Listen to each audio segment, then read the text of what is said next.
Hello students. So after completing our two major domains, hydrosphere and lithosphere, let's complete our next important domain, which is atmosphere. Okay.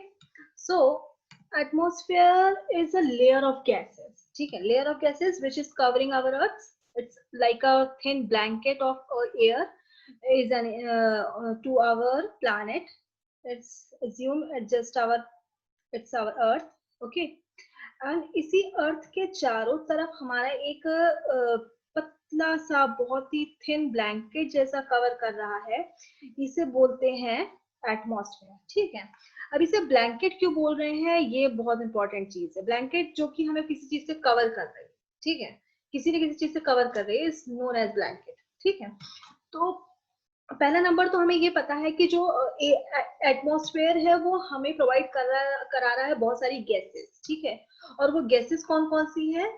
सबसे important gases जो हमारी सांस के लिए बहुत जरूरी है, ये आपने पढ़ा ही होगा, विच इज ऑक्सीजन। ठीक है, तो ऑक्सीजन जो है हमारे लिए मोस्ट इंपॉर्टेंट गैस है, जो कि हमें हमारे ब्रीथिंग में हेल्प कर रही है, हमारी सांस लेने में हेल्प कर रही है। तो इसके अलावा हमारी और भी ऐसी गैसेस हैं जो कि हमारे इस एटमॉस्फेयर में अवेलेबल हैं और हमारे लिए बहुत ही मतलब हेल्पफुल है, जो कि हमें ना जो सिर्फ हमें सिर्फ लाइफ प्रोवाइड नहीं करवा रही, जो कि हमें साथ में कुछ चीजों से प्रोटेक्ट भी कर रही है। ठीक है, अब वो किस तरह से प्रोटेक्ट कर रही है हम ये देखते हैं।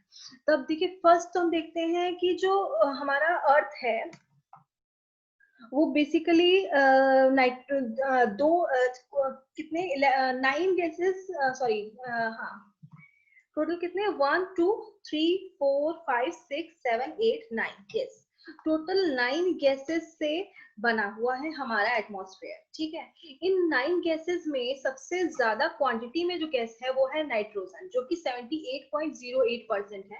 इसके अलावा हमारा आ जाता है ऑक्सीजन, जो हमारी मतलब मोस्ट इम्पोर्टेंट जो गैस है वो है हमारा ऑक्सीजन। इसके अलावा जो थोड़ा ज्यादा क्वांटिटी में वो है आर्गन। इसके बाद जो अगर थोड़ा बहुत जो 1.1% में बचा, 1% में हमारी आ जाता है xenon, neon, hydrogen, helium, krypton and carbon dioxide. ये 9 गैसेस हैं जो कि हमारा टोटल एटमॉस्फेयर को के गैसेस को कॉन्स्टिट्यूएंट बना है जो हमारी। ठीक है, अब आ जाते हैं कि इनमें से सबसे ज्यादा इंपॉर्टेंट गैसेस जो है वो है हमारी नाइट्रोजन, ऑक्सीजन एंड इसके अलावा है हमारा कार्बन डाइऑक्साइड। ठीक है, इसके अलावा हमारी एक इंपॉर्टेंट गैस है, वो है हमारा ओजोन, ओजोन गैस। ठीक है, अब ओजोन गैस क्या है इसके बारे में हम अभी आगे पढ़ेंगे, जो कि हमें हमारे लिए बहुत ही इंपॉर्टेंट गैस है। ठीक है, वो हमें प्रोटेक्ट कर रही है कुछ चीजों से, और वो प्रोटेक्शन कैसे प्रोवाइड करा रही है, हमारे सन रेज से। ठीक है, अभी हम आपको इसको डिटेल में समझाएंगे। पहले हम आ जाते हैं नाइट्रोजन पे। तो नाइट्रोजन जो है वो हमारी प्लांट्स के ग्रोथ के लिए बहुत इंपॉर्टेंट। ठीक है, तो सबसे पहले तो ये इंपॉर्टेंट है हमारे प्लांट्स के ग्रोथ के लिए। दूसरा ये इंपॉर्टेंट है इन्फ्लेशन को बचाने के लिए। मतलब क्या है कि अगर आपको ये पता है कि ऑक्सीजन जो है हमारी लाइफ के लिए तो इम्पोर्टेंट है ही, ताकि हम ब्रीथ ले सके। इसके अलावा किसी भी चीज को बर्न करने के लिए हमें ऑक्सीजन की जरूरत पड़ती है। अगर आप इसको एक एक्सपेरिमेंट कर सकते हैं कि अगर आपको एक कैंडल है, उसे आप ब्लू करते हैं और उस कैंडल पे आप क्या करते हैं, कोई एक ग्लास ऐसे करके ढक देते हैं, तो वो कैंडल तुरंत बुझ जाता है। क्यों? क्योंकि वहां पर अब ऑक्सीजन पास नहीं हो रही है। ठीक है, क्योंकि वहां पर ऑक्सीजन पास हो रही है, मतलब किसी भी चीज को जलाने के लिए हमें ऑक्सीजन की जरूरत है ना। लेकिन किसी भी चीज को जलने से कंट्रोल करने के लिए हमें कौन सी गैस की जरूरत है, वो है हमारी नाइट्रोजन। ठीक है, किसी भी चीज को अगर हम क्या नाम है या कह सकते हो कि अगर एक्सटिंग्विशन जो फायर होता है आपका एक प्रोटेक्शन करने के लिए, जिससे कि आप ऑक्सीजन को कंट्रोल कर सकते हैं, एक सिलेंडर जो मिलता है उसमें बेसिकली आपकी नाइट्रोजन गैस ही अवेलेबल होती है, नाइट्रोजन गैस ही डाली गई होती है। ठीक है, इसके बाद आ जाते हैं आपकी जो इम्पोर्टेंट है कार्बन डाइऑक्साइड।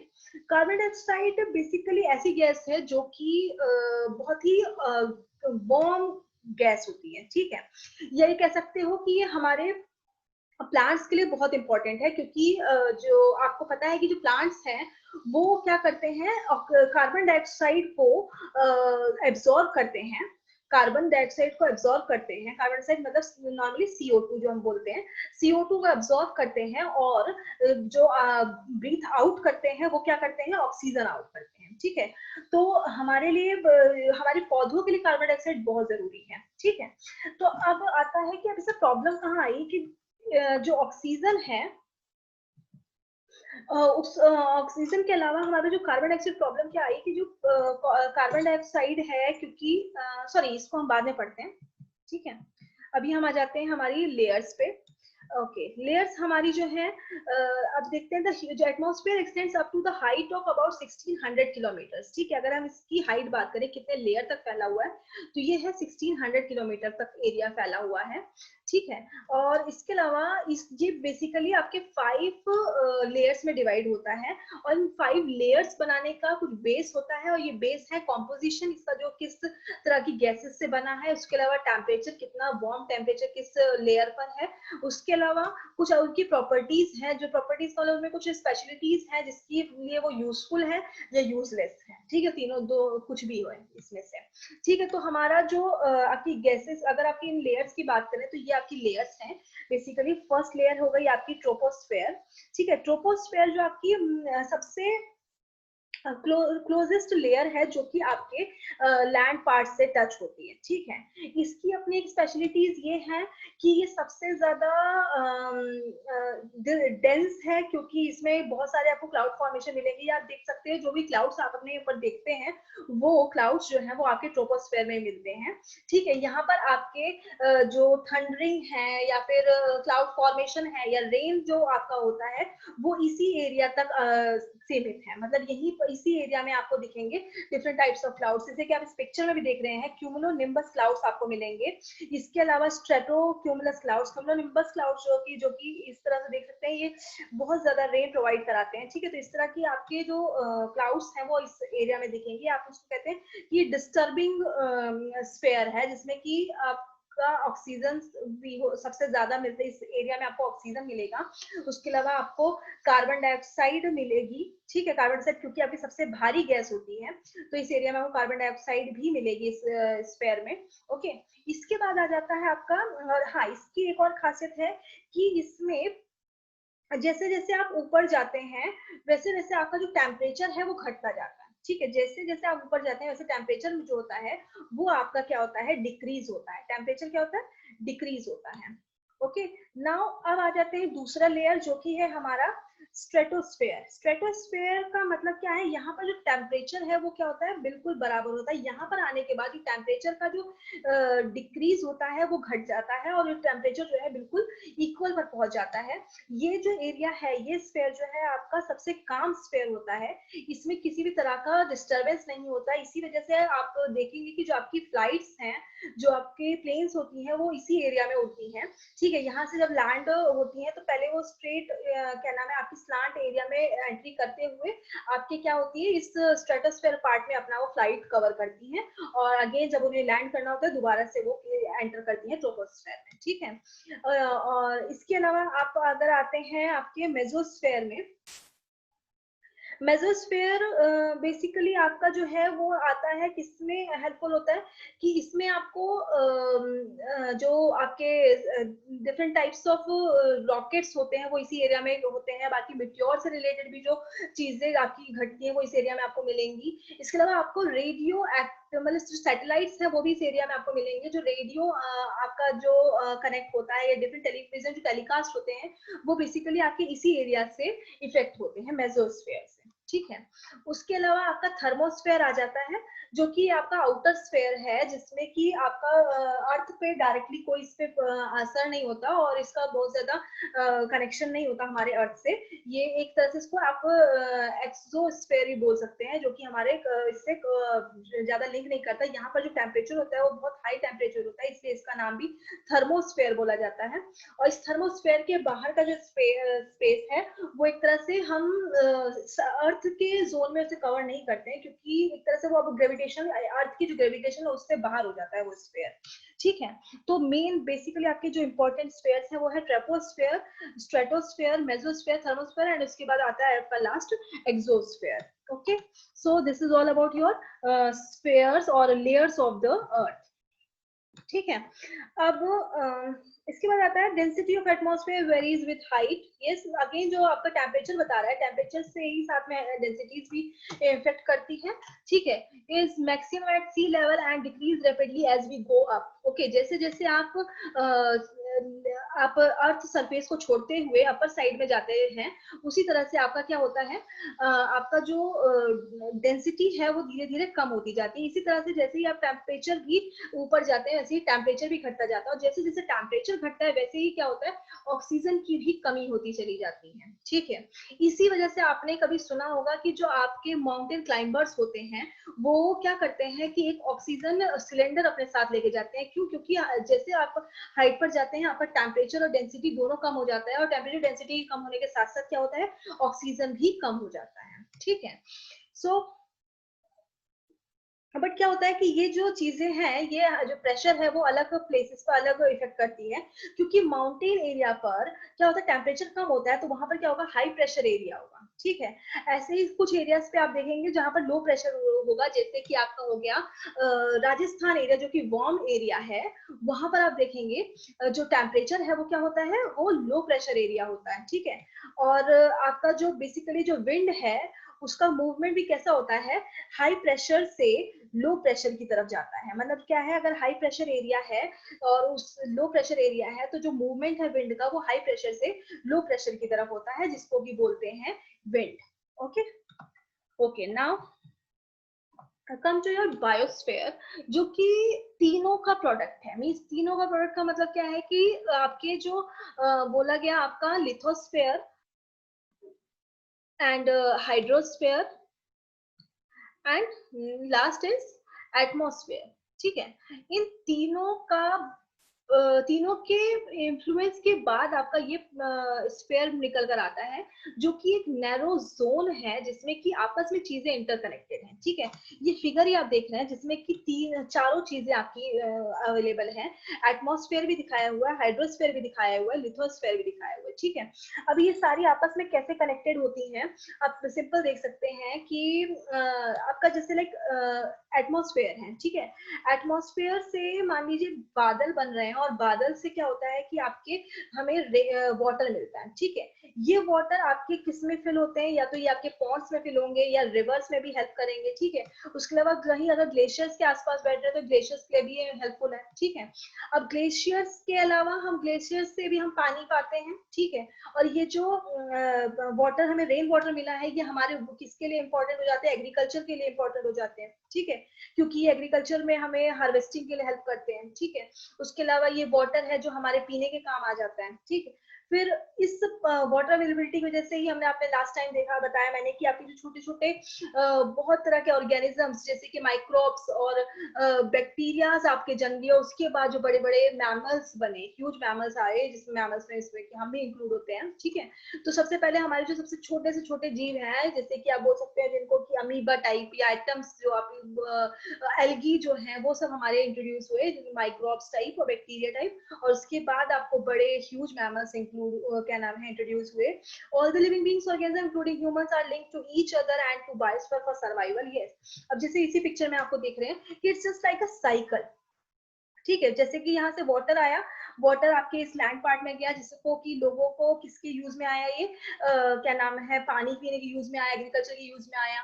ठीक है। इसके अलावा अब जो पानी वेस्ट होता है, जैसे कि जो वेस्टेज होता है वाटर का, वो वेस्टेज वाटर कहाँ जाता है, अगेन आपका किसमें, या तो रिवर्स में जाता है, और रिवर्स के थ्रू कहाँ जाता है, आपके ओशियंस में जाता है। ठीक है। अब वो ओशियंस में दोबारा ट्रांसफर होकर ओशियन से या फिर रिवर्स से क्या होता है, अगेन इवापोरेशन होता है। इवापोरेशन के थ्रू क्या होता है, वो दोबारा से क्या बनता है, क्लाउड्स बन जाते हैं। ओके। अगेन क्लाउड फॉर्मेशन हुआ, अगेन ये आपके रेनफॉल में आया। ठीक है। तो इस तरह से एक साइकिल बन जाता है, और ये आपस में क्या होते हैं, इंटरकनेक्टेड होते हैं। ठीक है। तो इसलिए इसको बोलते हैं ये। और इन तीनों के चारों के इंटरकनेक्शन के बाद हमारा एक सिंपल एक थिन लेयर क्या नाम है बनती है, जो कि हमारी है बायोस्फीयर। ओके। अब इन सबके बाद हम एक चीज देखते हैं interact with each other and affect each other in some way of the other. Okay, अब आता है कि इसका जो इम्पैक्ट पड़ रहा है कि मीन हमारे पास, हमें अर्थ ने बहुत कुछ दिया, ठीक है। उस अर्थ ने देने के बाद क्योंकि ह्यूमन इंटरफेरेंस इतना ज्यादा हो गया कि उस पर कुछ ना कुछ इम्पैक्ट तो पड़ रहा है, क्योंकि अब प्रेशर क्या है, हमने जैसे पहले बात किया कि जो वाटर अवेलेबिलिटी है, वाटर शॉर्टेज है हमारे पास, ठीक है। वाटर शॉर्टेज होने के साथ साथ हम देख रहे हैं कि पॉपुलेशन जो है, पॉपुलेशन बहुत स्पीड में इंक्रीज कर रहा है, ठीक है। जो ह्यूमन बीइंग है, आप देख सकते हैं कि प्रेशर कितना है आपके लैंड पर, ठीक है। उसके अलावा आप क्या नाम है, इन सब के बाद देखते हैं कि इन सबको जरूरत को पूरा करने के लिए क्या करते हैं लोग। अब जैसे कि जो पॉपुलेशन है वो अपनी जरूरतों को पूरा करने के लिए क्या कर रहा है, वाटर एक्सट्रैक्ट कर रहा है फ्रॉम लैंड, ठीक है। लैंड में कुछ रह नहीं जा रहा, सॉइल से भी निकाल ले रहा है अपने प्लांट्स के थ्रू या फिर एग्रीकल्चर के थ्रू, क्योंकि अपने खाने को भाई पॉपुलेशन की सबसे पहली नीड क्या है, फूड एंड वाटर, ठीक है। अब फूड और वाटर को सप्लाई, फूड और वाटर को पाने के लिए क्या करती है पॉपुलेशन, मतलब जो लोग हैं वो क्या करेंगे, इन सबसे एक्सट्रैक्ट करेंगे, ठीक है। ओवर एक्सट्रैक्टिंग की वजह से क्या होता है कि आपके जैसे cutting of forest for fulfilling our needs of food, जैसे कि हम अपने घर में बेड्स बनवाते हैं, फर्नीचर बनवाते हैं, उसके लिए हम आलिशान डिफरेंट डिफरेंट टाइप के हम बेड फर्नीचर बनवा रहे हैं, तो उसके लिए हमें क्या कर रहे हैं, फॉरेस्ट को कट कर रहे हैं, ठीक है। अगेन हम एनवायरमेंट को हार्म कर रहे हैं। उसके बाद clearing land for agriculture, clearing land का मतलब क्या, हम ट्रीज को अगेन कट कर रहे हैं एग्रीकल्चर के लिए ताकि हमें फूड अवेलेबिलिटी हो सके। उसके बाद lead to fast removal of soil from slopes, ठीक है। अब इसकी वजह से क्या होता है, क्योंकि हमारा जो धीरे धीरे हमने जो प्लेन एरिया थे वहां से तो हमने अपने जो प्लांट्स थे वो कट कर दिया और वो हमारे हमने रहने के लिए हमने बना लिया अपने, ठीक है। उसके लिए हमने हाउसेज अपने लिए बना लिए, लेकिन अब बचे हमारे माउंटेन एरियाज, ठीक है। अब माउंटेन एरिया से भी क्या हो रहा है, धीरे धीरे हम क्या कर रहे हैं, फॉरेस्ट कटिंग कर रहे हैं। उन फॉरेस्ट कटिंग की वजह से क्या हो रहा है कि ये जब फॉरेस्ट यहाँ से कट जाते हैं तो क्या होता है, ये जो सॉइल है, ये सॉइल क्या आती है, अपनी पकड़ छोड़ देती है, और सॉइल पकड़ छोड़ने की वजह से क्या होती है, ये सॉइल भी बहना शुरू हो जाती है, और एक तरह से ये कह सकते हो कि जो प्रोडक्टिव सॉइल्स हैं वो आपकी रह नहीं जा रही हैं, ठीक है। तो इस तरह से क्या हो रहा है, तो सिमिलरली अर्थ भी उसका रिप्लाई करती है, क्योंकि हम जरूरत से ज्यादा अगर हम अर्थ को क्या नाम है एक्सट्रैक्ट कर रहे हैं, या फिर कह सकते हो कि हम जरूरत से ज्यादा अर्थ से अपनी जरूरतों को पूरा कर रहे हैं, तो उसके बाद क्या होता है, अर्थ भी अपना काम करती है।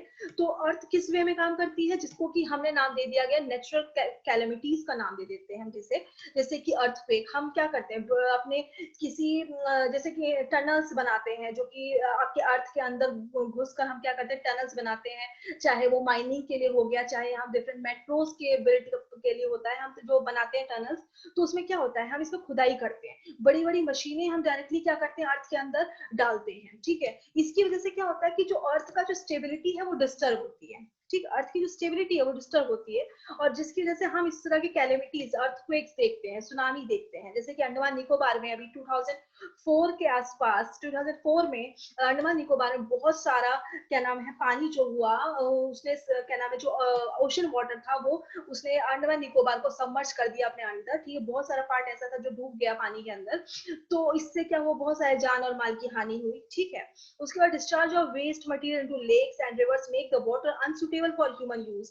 आप देख रहे हैं कि गंगा वाटर जो है अब बिल्कुल पानी पीने लायक नहीं हुआ। यमुना वाटर की तो बात ही छोड़ दो, यमुना वाटर बहुत साल पहले ही गंदा हो गया था, लेकिन अगर अब जो बचा कुचा गंगा वाटर था वो भी काफी गंदा हो चुका है, जिससे कि हम अपने जो नियर बाय एरिया है हमारा, जो उसमें तो हमने देखा वो गंदा था ही, मीन्स जो हमारा नियर बाय एरिया हो गया, लाइक कानपुर के पास आप देख लीजिए, ठीक है। कानपुर कानपुर पास लेदर इंडस्ट्री की वजह से, ठीक है। उसके अलावा आप क्या नाम है, मुंबई के पास भी बहुत सारी जो हमारे रिवर्स हैं उसमें भी बहुत सारी फैक्ट्रीज की वजह से, तो जिस तरह की फैक्ट्रीज जो होती है हमारी, बेसिकली हमारी जो रिवर्स है उनको अफेक्ट करती है, क्योंकि जितना भी फ्लो होता है फैक्ट्रीज का, वो फ्लो भी हम किस तरफ डाल देते हैं, अपने रिवर्स की तरफ डाल देते हैं, ठीक है। इसके लिए हमने कोई स्पेशल डिस्पोजल वेस्ट हमने कोई तैयारी नहीं कर रखी है, ठीक है। तो इस तरह से हम लगातार जो अपने नेचर है उसको खुद ही हम हार्म कर रहे हैं, ठीक है। Emission from industries, thermal power plants and vehicle pollute the air, carbon dioxide, है ना। अब जैसे मैंने आपको बताया कार्बन डाइऑक्साइड एक तो सबसे भारी गैस है, ठीक है, हैवी गैस हो गई। उसके अलावा इसका सबसे ज्यादा वार्म गैस हो गई।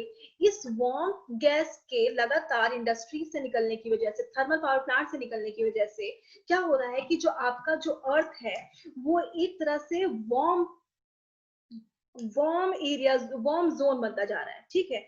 इस वार्म जोन को कहते हैं आप, इस वार्म जोन की वजह से इसको एरिया को बोला गया ग्लोबल वार्मिंग, ठीक है। ग्लोबल वार्मिंग का मतलब क्या है कि ये ग्लोबली काम कर रहा है। मान लीजिए हम सिंपली कहते हैं कि फैक्ट्री तो हमने लगाई, फैक्ट्री किसी एक कंट्री ने लगाई, ठीक है, लेकिन वो फैक्ट्री जो उससे जो धुआं निकला, वो जो एयर निकली, वो सिर्फ उस पर्टिकुलर एरिया को इफेक्ट नहीं करेगा, वो पूरे एरिया को इफेक्ट करेगा, ठीक है, जिसकी वजह से वो बनता है क्या, ग्लोबल वार्मिंग इफेक्ट छोड़ जाता है। ग्लोबल वार्मिंग का मतलब क्या है कि ग्लोबली हम अर्थ को देख रहे हैं कि वो गर्म हो रहा है, ठीक है। और उस गर्मी की वजह से क्या हो रहा है, आप देख रहे हैं कि आप टेम्परेचर जो है पहले के कंपैरिजन में जो सन हीट है वो बहुत ज्यादा गर्म फील होती है। उसका वजह क्या है, जो मैंने अभी आपसे पहले ओजोन डिस्कशन किया था, ओजोन लेयर के बारे में, उस ओजोन लेयर पे अगर हम आते हैं, ये देखिए इस लेयर में देखिए हम एक देख रहे हैं ओजोन लेयर जो कि हमें स्ट्रेटोस्फेयर में मिलता है। ये ओजोन गैस एक ऐसी गैस है जो कि ऑक्सीजन के 3 एटम से मिलकर बनती है। ऑक्सीजन के 3 एटम से मिलने के बाद इसका जो कंपाउंड है वो है O3, ठीक है। तो ये जो गैस है वो हमारी सन की जो बहुत ही टफेस्ट क्या नाम है रेज है, जो कि जिसको कि एब्जॉर्ब करना बहुत मुश्किल है, जिसको बोलते हैं अल्ट्रा वायलेट रेज, जिसको हम बोलते हैं अल्ट्रा वायलेट रेज से हमें प्रोटेक्ट करना है, ठीक है। लेकिन क्योंकि CO2 जो कि यहाँ पर वार्म गर्म कर रहा है, CO2 इस लेयर के लिए बहुत हार्मफुल है। ये कह सकते हो कि O3 को क्या कर रहा है, ये ब्रेक कर रहा है। O3 जो हमारा पार्टिकल है इस CO2 की वजह से क्या हो रहा है, ब्रेक हो रहा है, ठीक है। और इस ब्रेकेज की वजह से आप देखेंगे कि हमारा जो अटलांटिक नहीं, आर्कटिक जो ओशन, आर्कटिक जो हमारा वो है, अंटार्कटिका, सॉरी, अंटार्कटिका जो हमारा प्लेटो था, अंटार्कटिका जो अंटार्कटिका कॉन्टिनेंट जो है, सॉरी यार, अंटार्कटिका कॉन्टिनेंट जो है, उस अंटार्कटिका कॉन्टिनेंट में हमारा ओजोन जो होल है वो बन चुका है, ठीक है। अंटार्कटिका कॉन्टिनेंट आपका सदर्न पोल पर है, ठीक है। इस सदर्न पोल पर हमारा जो ओजोन है उसमें थोड़ा सा होल बन चुका है, ठीक है। इस होल की वजह से क्या हो रहा है, जो हमारा जो इस एरिया में जो बर्फ है वो बहुत स्पीड में पिघल रही है, मतलब अंटार्कटिका में जो बर्फ है वो बहुत स्पीड में पिघल रही है। और आपको पता है क्योंकि जो क्लाउड्स है, मतलब जो रेन है वो भी बहुत क्या नाम है, बहुत मुश्किल से हो रही है इस समय। और अगर हमारी ग्लेशियर्स भी, जो कि हमारा एक मात्र सोर्स है पानी का, वो भी अगर पिघल जाएंगी तो हमारे पास पानी की अवेलेबिलिटी बहुत कम हो जाएगी। तो फाइनली ये जितनी भी चीजें हैं एक दूसरे से, क्योंकि जैसे बताया कि अगर ये सारी चीजें इंटरडिपेंडेंट है एक दूसरे पर, ठीक है, इंटरडिपेंडेंट है हर एक चीज पर, तो अगर हम इससे कोई चीज का बेनिफिट ले रहे हैं तो साथ ही साथ अगर हम इसे हार्म करेंगे तो हार्म के साथ साथ अब हम इसके जो क्या नाम है जो ये ले लो कि डैमेजेस जो है वो भी तो हमें ही बियर करने पड़ेंगे, ठीक है। अब अगर तो इस डैमेज को बियर करने से बेहतर है ये कि हम खुद ही समझ लें कि जो हमारा जो अर्थ है वो हमारी जरूरतों को पूरा करने के लिए है, ठीक है। इसी पर एक कोटेशन हमारे गांधी जी ने दिया था, जो था, there is a sufficiency in the world for man's need but not for man's greed. मतलब क्या है कि जो मैन की जो आदमियों की जरूरत है, जो लोगों की जरूरत है, उसको पूरा करने के लिए हमारे संसार में बहुत सारी चीजें हैं, ये इतना है जो सफिशिएंट है, ठीक है। लेकिन लोगों की लालच के लिए हमारे अर्थ पर कुछ भी ऐसी चीज नहीं जो कि सफिशिएंट हो सके। तो अगर हम अपनी लालच की वजह से हम चीजों को एक्सट्रैक्ट करेंगे, रिसोर्सेज को एक्सट्रैक्ट करेंगे जरूरत से ज्यादा, तो वो हमारे लिए ही हार्मफुल होगी। Okay, okay, so this is all about your major domains of the earth. Okay, thank you for seeing this video, and we will come back to next video with our next chapter. Thank you.